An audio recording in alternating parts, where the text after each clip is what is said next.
Good morning. Welcome to day 2 of the MIT Sloan Sports Analytics Conference Competitive Advantage Talks presented by Ticketmaster. My name is Jill Payne, and I'm a Sloan Fellow at the MIT School of Management. It's my pleasure today to introduce our presentation, Social Media in Major League Baseball, a data-driven approach to optimizing strategy. Please join me in welcoming Mike Schwartz, Vice President of Strategy Analytics for the Milwaukee Brewers.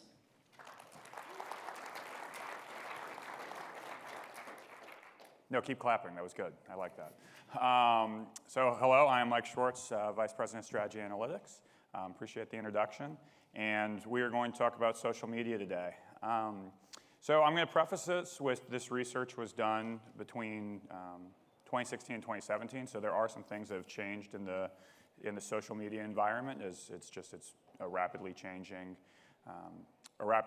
field, but big thing I want to focus on is just how we went about solving a problem that I think a lot of different teams and a lot of different companies deal with, which is trying to figure out what drives engagement and also how do you balance your desire to engage with consumers with other business needs that social media can help with. So like I said, different needs that social media can help with. First and foremost, I think everybody would agree that social media is a great branding tool, and it's something that you use to consume with your consumers. And the Milwaukee Brewers absolutely agree with that, and we're fortunate to have a great social media team that does a very good job of that. And you'll see as we talk about this in the presentation, we think about engagement just in terms of interactions, the kind that you think about likes, retweets, those sorts of things. That said, we have other organizational goals. One such goal is we want to be viewed as the ultimate Brewers news source. We want our fans to come to us to learn about what's going on and all the latest happenings with the Brewers. The other thing that we need to balance is that social media is an incredible tool for driving sales and marketing, whether that's moving our products, ticket sales, or also as a tool that we can use in partnership with our sponsors. The problem with that, though, is that it's especially the sales piece of it can be at odds with the engagement piece because you want your engagement to be as organic as possible. So the real business challenge that we faced at the Brewers and a lot of people talked about was how do we maximize engagement while also balancing the less engaging goals of other parts of the organization, such as being a news source and business needs, whether it's ticket sales or sponsorship. So what we tried to do in order to figure this out of A, how do you drive engagement, what's the most effective way to do it, and then B, properly balance that as you think about the 3 core social media channels we used, Facebook, Twitter, and Instagram. It was a difficult problem to solve because there really isn't that much data out there that was easy for us to collect, especially from the what drives engagement piece. You understand which posts drive the most in the way of retweets. You understand which ones may go viral and get you the most followers, but you don't necessarily know what that content type was and why people engaged with it so that you then can modify your content strategy to drive more engagement. So in order to build a data set, we had to manually collect data across all of these different platforms, and we'll get into how we did that. What we wanted to do, though, also was see, okay, what is engagement? What is good engagement? We may get 100 likes on a particular post. Well, the Chicago Cubs may get 200 likes on that post. And when you think back to the 2016 offseason, we were coming off a rebuilding year, and the Cubs won the World Series. In addition, we're the smallest media market in baseball, and the Cubs are one of the top 3 media markets in baseball. So it might not be fair to say, hey, the Cubs got 200 likes while the Brewers got 100 likes. They're not really on the same page. So what we decided to do in order to build our data set for all these things that I'm talking about is actually take posts for all 30 teams so that we could build models that would control for things outside of our control, such as the quality of the team and the size of the market. We did this across 30 different categories and variables. We'll get into that a little bit more here. And we were able to model this, and it allowed us to figure out a number of things. First of all, how much we can drive engagement our social media staff can, and how they can best do it while controlling for those items that are outside of our control. It's not fair. It's not fair for us to tell our social media team they're not doing a good job if the team's not competitive. But at the same time, you can't give your social media team all the credit for all the increased interaction you get when the team is good. Last year, we went to the NLCS. We're obviously in a very different scenario. You can't say that the social media engagement we had was entirely our social media team when it was also Christian Yelich and Lorenzo Cain and those guys performing the way they were. The other thing they allowed us to do, and you'll see this, is that we could balance the strategies that we had across Facebook, Instagram, and Twitter to hit those 3 priorities I talked about earlier. Any questions? I'm actually going to ask for questions as we go on just because it can be a little bit dense. Excellent. All right, so the data collection process, there's an individual on my team who I'm actually going to say his name, Danny Hankin, because he deserves public credit for the fact that he spent 8 weeks manually collecting all this data. And you're going to see how arduous this task was. And somehow he didn't quit, which is great because I still need him. So as you can see here, we randomly gathered 1,000 posts on Facebook, 1,000 on Twitter, and 1,000 on Instagram across all 30 teams. So that included the Brewers. We also went and got an incremental 450 posts across those 3 on the Brewers, so we could just basically over-index on the amount of information we had on the Brewers so that we could figure out what does good look like across Major League Baseball. But then we really wanted to understand how do we fit within that picture so that we could help our social media team optimize their strategies. And like I said, we started with the first day of spring training in 2016, and we went up to the day before spring training began in 2017 so we could take seasonality out of the equation. Before any posts were logged, the real big challenge in this, there's something where it's, oh, well, okay, we're going to gather data on this. What we realized is, I think anybody in the room, if I gave you 30 seconds right now to write down all the different things that impact engagement, you could probably everybody could come up with 20 different things. Is the team good? Was the post funny? Was a player involved? Did you have a manager involved? Was it a advertisement? Was it focused on Major League Baseball? Was it focused on the Brewers? The list can go on and on. What we realized is in order to collect all this data, there were some easy things. Was it an advertisement? Everyone's going to know what that is. But then it comes to things, was the post supposed to be funny? Well, my sense of humor is going to be different than your sense of humor. How do we collect this data in a way so that it is a clean data set and everything that we say is intended to be funny, we know that it falls into that bucket so that you actually can build a model that's going to be statistically relevant. You're going to see there are a lot of variables that we were able to scrape. That's easy, but it's the stuff you had to manually collect that made it a lot more difficult. So as a result of that, this process actually took 8 weeks. My entire team, there were 6 of us. First, we had a lot of conversations with stakeholders throughout the organization to figure out what variables we should collect. Once we did that, there were 6 of us sitting in our conference room. In week 1, we started debating over how do you determine which variable is which. And I think we got through 2 Facebook posts in 2 hours. That was the moment that I really regretted saying to our team president, yeah, we can do this.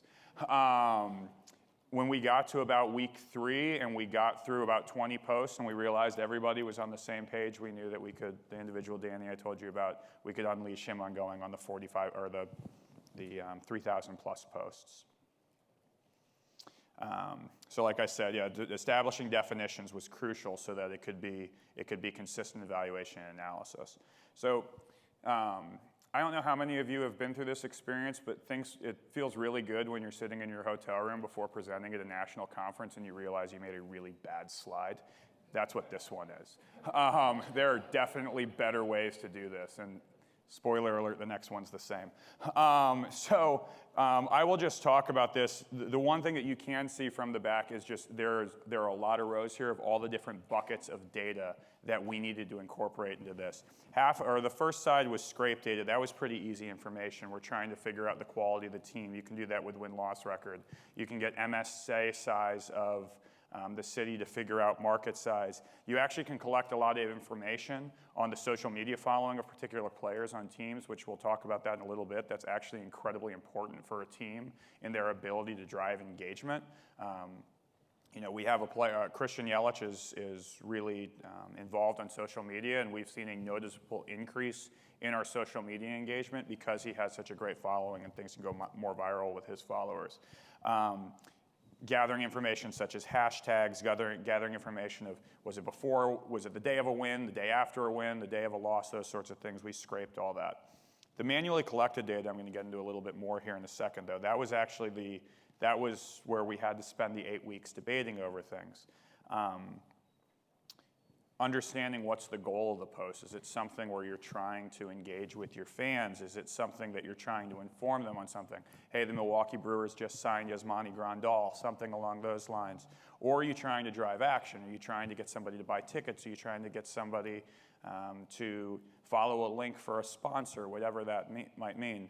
One thing I'm actually going to jump in, I should have said this earlier. We're talking about advertising through our organic channels. We did not study paid advertising here because just the way that works with the social media platforms, that the social media team doesn't have anything to do with that sort of strategy. It's trying to balance how often you're going to do the organic posts that are really more sales driven. So I'm going to go to the next slide that looks really cool to focus on the manually collected data. There it is. It's like I never went to college and learned how PowerPoint works.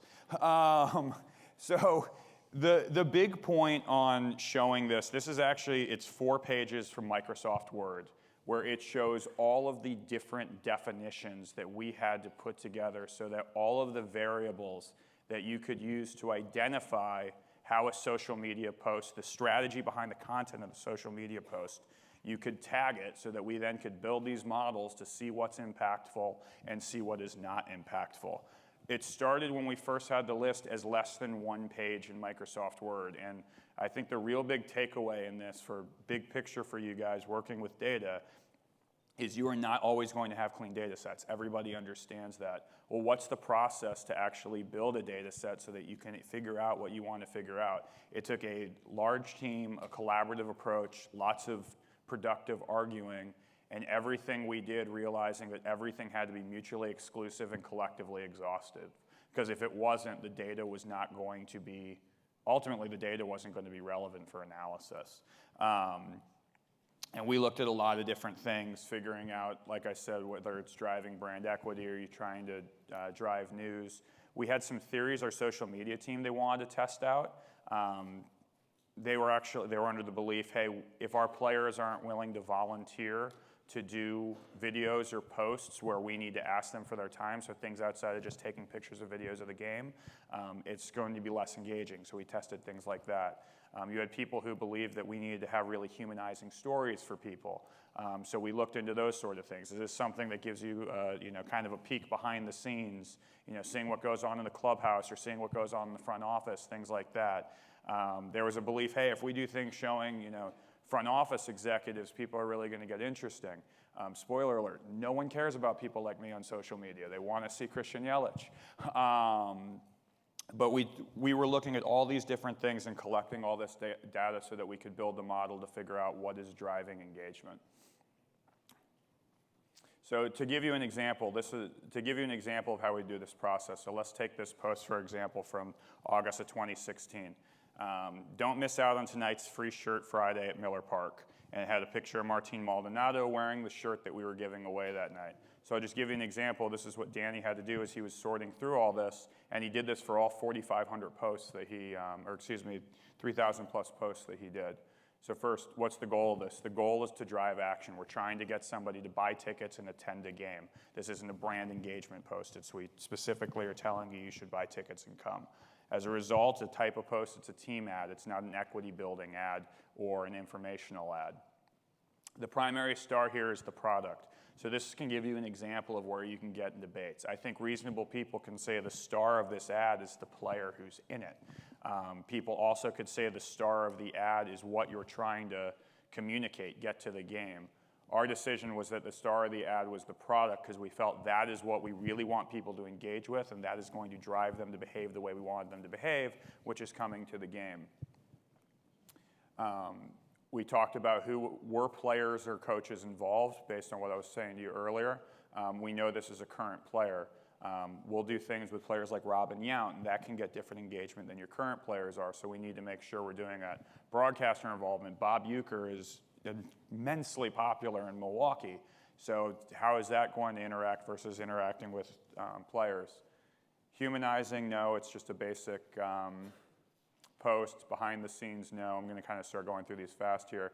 But you want to see if it's playful. You'll see that something we see is fans really like to see the human side of things, and just being playful and not necessarily just being informative are ways that people really engage. So I'm not going to read all, but just kind of you can see all the different types of variables that we were looking for. This is actually, so that previous slide with the 4-page Word document, the words in black are all of the different buckets that we're looking for. So whether or not it was high production value, we had a lot of debates about that. Since we said a professional designer actually set up the post, it's a yes. Raw game footage, highlights. Are you talking about something not within the sports realm? You can see video and length of video. There were a lot of debates on that, and you'll see what we learned on that is what's too long or too short of a video. Did somebody retweet it? Or is it a retweet of somebody else or a repost of what we've done in the past? You're replying to people, player tag. Are you tagging other teams? Something we learned is that our fans enjoy when we interact with other teams. We actually, the Cubs, not surprisingly, are our biggest rivals. Both, in the division last year, we finished first and second. I should highlight we finished first. And also, we're only 80 miles apart. So our fans, there's a lot of back and forth between our fans. And our social media team and the Cubs social media team, in my very biased opinion, do an incredible job of playing off of that. And there's a lot of fun banter. And we've seen that our fans, you really kind of the tide rises all ships when you have that sort of interaction. So yeah, all the different things that we're gathering. All right, so from a modeling perspective, we took all of that data and then we had to understand, okay, well, what does success look like? What are we trying to learn and what's driving engagement? I've covered a lot of these already. So first of all, we had to quantify within the platform. We used basic interactions that everybody's familiar with, likes, retweets, shares, those sorts of things. That was the dependent variable in the end. Across platform, just across all Facebook, Instagram, and Twitter, how do we move the needle? We needed to consider interaction per fan, controllability of this interaction, and the number of fans. And controllability is what I got at earlier. We don't want to give our social media team credit, whether that's negative credit or positive credit for things outside of their control. The three big things, like I said, are market size, quality of the team on the field, and also how involved your own players are in social media. So after we collected all this, what we got, some of the insights that we thought were pretty interesting.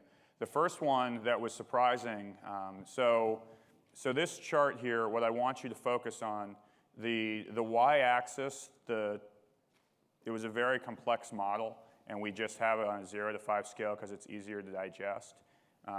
So don't worry about just what the number actually means. The x-axis are the 30 teams. Purposefully, doing that confidentially, how each of the team ranked.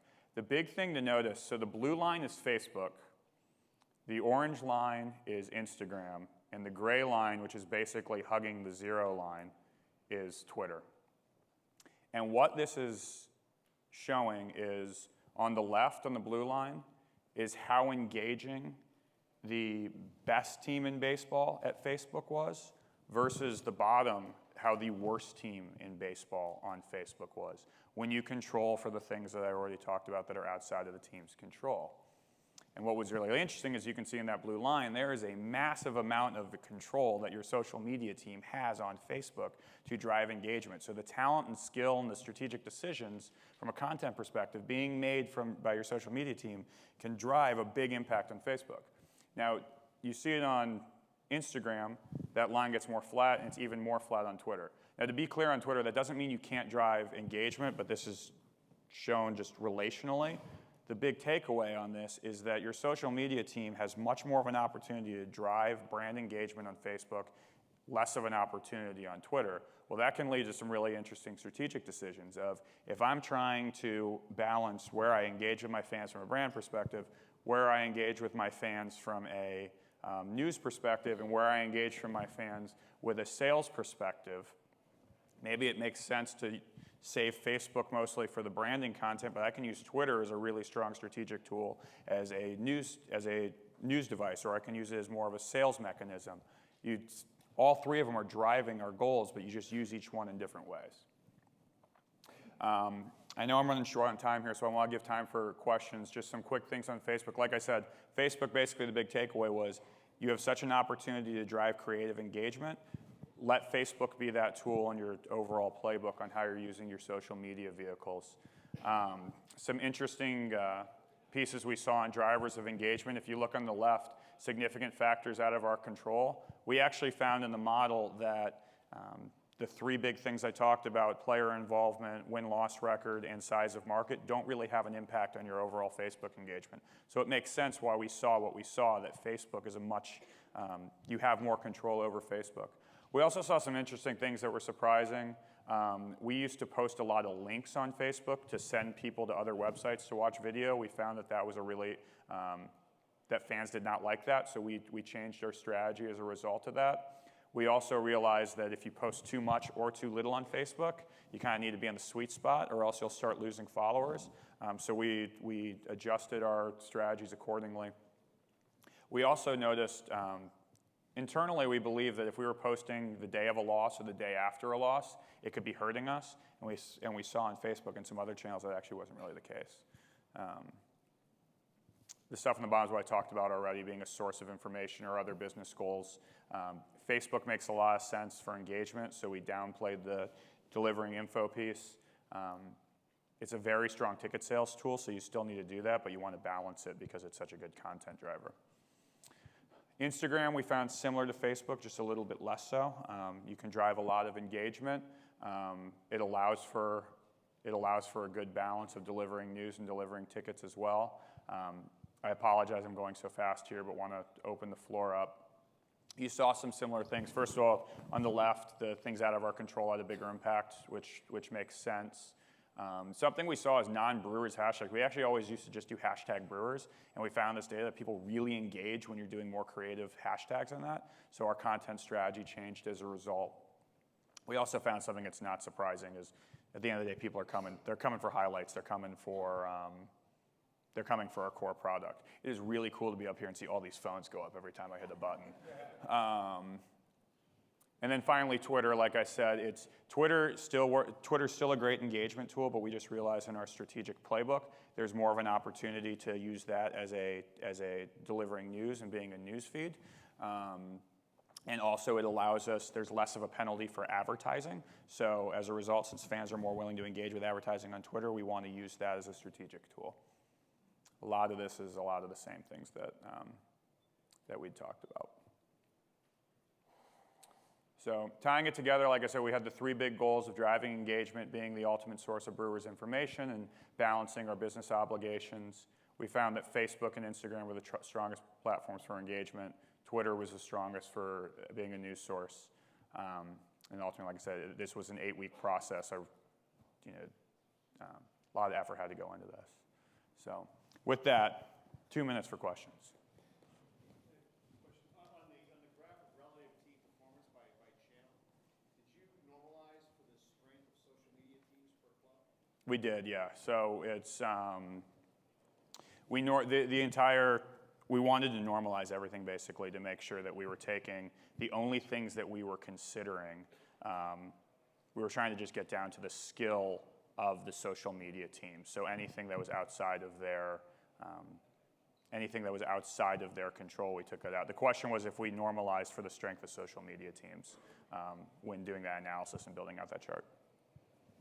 When you did the social media analysis, did you compare it to like brand sentiment analysis or in terms of using those tools? So the question was when we did the analysis, if we compared to any brand sentiment analysis. We actually did not. We wanted to just focus on doing this since we were looking across all 30 teams.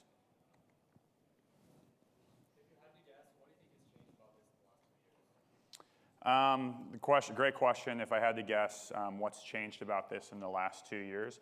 The biggest thing that's actually changed is the algorithms that each of the channels use with Facebook, Twitter, and Instagram to determine which posts hit people's feeds. So that's just another layer that we need to think about strategically that we didn't think about as much then, but those algorithms are very different now, and that would change in how we did things. This is also actually a very difficult study to replicate. something we found. So I actually have my lead data scientist in here and asked him, hey, how could we replicate this? And he found it's a lot harder to collect a lot of this data because it's harder to gather all the posts quickly is something that we found. What are some things that kind of surprisingly generate a lot of interest, a lot of buzz that maybe you wouldn't think about? He asked, what are some things that surprisingly gathered buzz? I don't know if there was anything that was really surprising as much as I guess what was really confirmed is stick with your core product and it's going to take you a long way. I mean, there's things that can go viral with, we have Hernan Perez is one of our players, and his son Chris is a 2-year-old, and he looks like he could play in the big leagues now. So videos of him hitting always drive a lot of engagement. We actually found that the hunting for those sort of things isn't really that successful. Like at the end of the day, we're a baseball team, and people want to see baseball highlights. Any other questions? Outside? Okay, great. Thanks, everybody.